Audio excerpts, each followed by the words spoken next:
Bonjour à vous, bienvenue dans cette vidéo qui s'intitule La fin de l'islam vue par la Torah et les évangiles.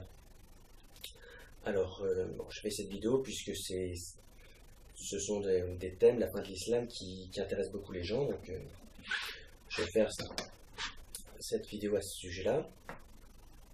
Dans la Torah c'est le Pentateuque, c'est-à-dire les 5 premiers livres de la Bible, Genèse, Exode, Lévitique, Nombre, Deutéronome. Les chrétiens en général appellent ça la Torah, parce que pour eux c'est moins important que pour les juifs, les chrétiens appellent ça le plus souvent le Pentateuque, qui signifie 5 livres, alors que chez les juifs, on appelle ça la loi, puisque c'est plus important chez les juifs en général, et c'est la base véritablement de leur appréhension du monde. La Torah, tous les livres annexes, c'est-à-dire les autres livres de la Bible juive, ou même des commentaires comme le Midrash et le Talmud, sont secondaires par rapport à la Torah, qui est vraiment le cœur de leur relation à Dieu, puisque d'après eux, la Torah, toutes les exigences ont été données par Dieu à Moïse lors de sa rencontre avec Dieu au Sinaï. Pour les chrétiens aussi, c'est très important. Simplement pour les chrétiens, c'est nuancé symboliquement, une précision symbolique qui est apportée par l'incarnation de Jésus. Donc c'est apprécié différemment. C'est-à-dire que les chrétiens se focalisent plus sur les évangiles, alors que les juifs se focalisent plus sur le Pentateuque qu'ils préfèrent appeler la Torah. Et dans la Torah, il y a un rituel qui s'appelle le rituel de la femme soupçonnée d'adultère, qu'on appelle la sota en hébreu.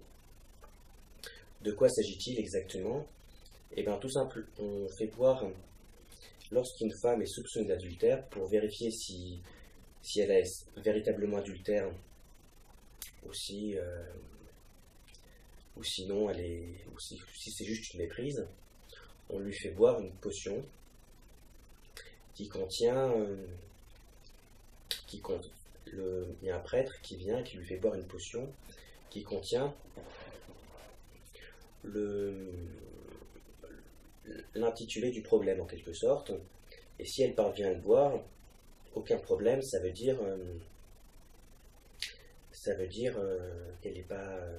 qu'elle n'a rien fait de mal, et si elle n'arrive pas à boire cette potion, ça veut dire qu'en réalité elle est coupable, elle est adultère, et dans ce cas-là il faut la lapider.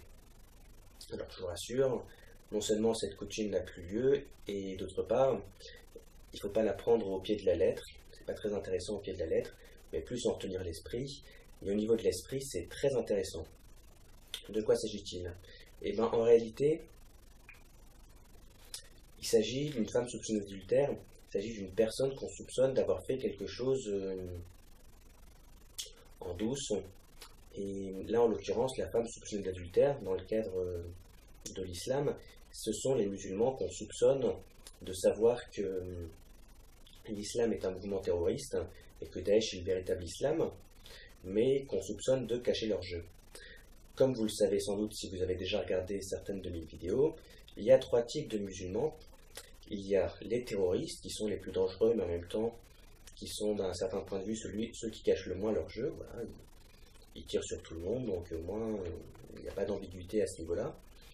Il y a les hypocrites, qui savent que Daesh c'est le véritable islam, mais bon, ils ont quand même suffisamment de retenue et d'humanité pour éviter de passer à l'acte. Et d'autre part, il faut bien le dire, ils ne sont pas forcément très courageux, donc ça ne leur déplaît pas que Daesh commette tous ces attentats, mais pour autant, eux, ils ne vont pas mettre la main à la pâte. Et ces gens-là, comme ils ont en apparence normaux et paisibles, on les confond souvent avec les idiots, les 3e types de musulmans, les idiots, ceux qui sont des personnes foncièrement gentilles et qui pensent en plus que l'islam n'a rien à voir avec Daesh. Et aujourd'hui, les terroristes, on sait que ce sont les méchants, donc quand on les attrape, on les met en prison, c'est bon, ça pose pas de problème. Simplement, ce sont les musulmans non terroristes qui semblent poser des problèmes, si j'ose dire, puisque Eux, on ne sait pas si ce sont des idiots qui cautionnent sans s'en rendre compte un mouvement terroriste, ou si ce sont des hypocrites. Et c'est là que ça va devenir intéressant. Ça va devenir intéressant, le rituel de la femme soupçonnée d'adultère, puisque en les mettant face à leurs contradictions, on pourra voir ce qu'ils ont dans le ventre, si ce sont des personnes de bonne foi, si j'ose dire, et qui, ne voulant rien avoir de commun avec Daesh, logiquement quitteront l'islam, ou si ce sont des personnes, si ce sont en réalité des hypocrites et qui ne veulent pas quitter l'islam parce que foncièrement, ça leur plaît Daesh. C'est ça en quelque sorte le rituel de la femme soupçonnée d'adultère. Et Jésus, dans la Bible, le rituel de la femme soupçonnée d'adultère, c'est dans le livre des Nombres, chapitre 5. Jésus, toutefois, dans la Bible, il nous dit, voilà, il y a une femme adultère que des pharisiens veulent lapider. Et Jésus dit, écoutez, d'accord, c'est une femme adultère, mais il a cette fameuse formule, il dit que celui qui n'a jamais péché lui jette la première pierre. Et qu'est-ce que ça veut dire exactement cette formule? Tout simplement que, bon, effectivement, on risque, en soumettant les musulmans au rituel de la femme soupçonnée d'adultère, c'est-à-dire en leur expliquant ce que c'est véritablement que l'islam, de se rendre compte qu'il y en a un certain nombre qui ne sont pas très francs du collier, mais voilà, il faut être un peu pragmatique et un peu indulgent, malgré tout en ayant bien conscience que Daesh, c'est pas une bonne chose et qu'on ne peut pas décemment tolérer une personne qui se solidarise de Daesh. Voilà, d'autre part, Jésus évoque aussi la parabole du bon grain et de l'ivraie. Alors, la femme adultère, c'est dans le chapitre 8 de l'évangile de Saint Jean, et la parabole de l'ivraie, c'est chapitre 13 de l'évangile de Saint Matthieu. En plus, ce qui est bien dans cette parabole, c'est que non seulement il y a la parabole, mais en plus Jésus explique ce que ça veut dire. La parabole de l'ivraie, je vais vous la lire. Il leur proposa une autre parabole. Il en va du royaume des cieux comme d'un homme qui a semé du bon grain dans son champ. Or, pendant que les gens dormaient, son ennemi est venu, il a semé à son tour de l'ivraie au beau milieu du blé, et il s'en est allé. Quand le blé montait en herbe, puis en épi, alors l'ivraie est apparue aussi. S'approchant, les serviteurs du propriétaire lui dirent: Maître, n'est-ce pas du bon grain que tu as semé dans ton champ? D'où vient qu'il s'y trouve aussi de l'ivraie? Il leur dit: C'est vrai, c'est que quelques ennemis qui avaient cela. Les serviteurs lui disent: Veux-tu que nous allions la ramasser? Non, dit-il, vous risqueriez en ramassant l'ivraie d'arracher en même temps le blé. Laissez l'un et l'autre croître ensemble jusqu'à la moisson. Et au moment de la moisson, je dirai au moissonneur: Ramenez d'abord l'ivraie et liez-la en botte, que l'on fera brûler. Quant au blé, recueillez-le dans mon grenier. Alors, ses disciples s'approchant lui dirent, un petit peu plus loin: Explique-nous la parabole de l'ivraie dans le champ. En réponse, il leur dit: Celui qui sème le bon grain, c'est le Fils de l'homme, c'est le bien, et l'ivraie, c'est-à-dire la mauvaise herbe, ce sont les sujets du mauvais. L'ennemi qui la sème, c'est le diable. En quelque sorte, c'est le mal qui est une inspiration diabolique. La moisson, c'est la fin de l'âge, et les moissonneurs, ce sont les anges. De même qu'on enlève l'ivraie qu'on a consume au feu, de même en sera-t-il à la fin de l'âge. Le Fils de l'homme enverra ses anges qui ramasseront de son royaume tous les scandales et tous les fauteurs d'iniquité et les jetteront dans la fournaise ardente. Là seront les pleurs et les grincements de dents. Voilà. Entendre qui a des oreilles. Qu'est-ce que ça veut dire? Tout simplement qu'il y a du bien et du mal et qu'il faut essayer de faire la part des choses pour distinguer ce qu'il y a de bien et ce qu'il y a de mal, et qu'à la fin, il n'y a que du bien d'un côté et il n'y a que du mal de l'autre, et le mal, il est tellement sulfureux, il est tellement pervers, qu'il n'a plus aucune raison d'être. Autrement dit, il faut expliquer aux musulmans de façon claire et simple que Daesh, c'est le véritable islam. On peut par exemple leur citer la chronique de Thomas de Gaza, qui raconte en l'année 945, c'est-à-dire en 634, à 9 heures, eut lieu le combat des Romains et des musulmans de Mahomet en Palestine, à 12 000 à l'est de Gaza. Les Romains s'enfuirent, abandonnant le patrice Bar Yardan que les musulmans tuèrent. Furent tués là environ 4 000 paysans pauvres de Palestine, chrétiens, juifs et samaritains, et les Tataillés dévastèrent toute la région.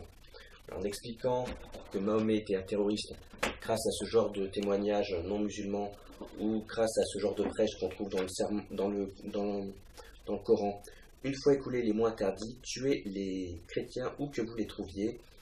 Voilà. Chapitre Sourate 9, verset 5, le célèbre verset du sabre. Il suffit d'expliquer par A plus B que Mahomet est un terroriste, que l'islam est un mouvement terroriste, de façon claire, nette et incontestable. Au début, il y aura un petit peu de réticence, mais l'évidence s'imposera d'elle-même. Et une fois que l'évidence se sera imposée d'elle-même, voilà, aujourd'hui, les musulmans, quand ils disent la paix et la bénédiction sont sur Mahomet, puisque vous savez qu'ils disent souvent la paix et la bénédiction sont sur Mahomet, et bien en fait, on leur parle, on leur dit oui, mais Mahomet c'est pas quelqu'un de très bien, mais ils n'ont pas encore forcément conscience que c'était un terroriste, Mahomet. Et en leur expliquant ça, peut-être qu'il y en a qui en ont conscience, que ça ne dérange pas de dire la paix et la bénédiction soit sur Mahomet, dont je sais que c'est un terroriste, mais on ne le sait pas, parce qu'officiellement, ils sont encore censés croire que c'était quelqu'un de bien, d'après les récits mensongers qui ont été inventés par la propagande des califes 2 siècles après Mahomet, au 8e siècle, notamment la célèbre Sirat ibn Hisham, la biographie mensongère de Mahomet. Mais en leur expliquant que tout ça c'est faux et que voilà la réalité, peu à peu l'évidence s'imposera que Mahomet était un terroriste. Et les hypocrites qui disent oui, mais je dis la paix et la bénédiction parce que c'est un type bien, et qu'en fait il y avait des païens qui le persécutaient, donc c'était pas de sa faute, et les femmes qui ramassaient à la truelle, qui mettaient dans son lit, c'était pour les protéger, etc. Tout ça sont des mensonges, et sont des mensonges qui ne pourront plus tenir. Au final, soit on dira je suis musulman donc je suis avec Daesh, et dans ce cas il ne faudra pas s'étonner de recevoir un missile de l'OTAN, soit on dira je ne suis pas pour Daesh, je n'aime pas ça, et logiquement je quitte l'islam. Et on ne pourra pas, ce qui protège l'islam, c'est l'hypocrisie, ce sont les hypocrites qui permettent de cultiver un entre-deux. Mais en faisant la part des choses, notamment par l'enseignement, en expliquant ce que c'est,